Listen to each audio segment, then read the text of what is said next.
AI, machine learning, deep learning వీటి మధ్య తేడా ఏంటి? ఇప్పుడు మన కన్ఫ్యూజన్ని క్లియర్ చేసుకుందాం. హాయ్, నేను మీ ట్యూటర్ని. ఈ వీడియోలో మనం ఏఐకి, మెషిన్ లెర్నింగ్కి, డీప్ లెర్నింగ్కి మధ్య ఉన్న తేడాని చాలా సింపుల్ వర్డ్స్లో అర్థం చేసుకుందాము.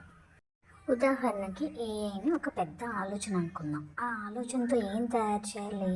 ఒక తెలివైన పరికరాన్ని తయారు చేయాలి. తయారు చేయాలంటే ముడిసరుకు కావాలి కదా, అదే మెషిన్ లెర్నింగ్ అనమాట. మెషిన్ లెర్నింగ్ అనేది ఏఐ ఎలా అర్థం చేసుకుంటుంది, డేటాని ఎలా యూజ్ చేసుకుంటుంది అనేది మెషిన్ లెర్నింగ్. డీప్ లెర్నింగ్ అంటే ఏంటి?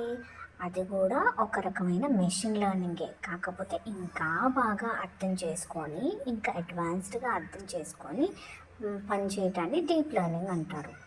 సింపుల్గా చెప్పాలంటే ఏఐ అనేది మెథడ్ అయితే, మెషిన్ లెర్నింగ్ అనేది ఒక ఎగ్జామ్ కోసం చదువుకోవటం లాగా. అదే డీప్ లెర్నింగ్ అయితే ఇంకా బాగా చదివి ఒక ఎక్స్పర్ట్ లాగా అర్థం చేసుకోవటం అన్నమాట. ఇటువంటి మరిన్ని బిగినర్ ఏఐ లెసన్స్ కోసం సబ్స్క్రైబ్ చేసుకోండి. అలాగే నోటిఫికేషన్స్ని ఆన్ చేసి పెట్టుకోండి, ఎందుకంటే మన వీడియోస్ మిస్ అవ్వకుండా ఉంటాయి.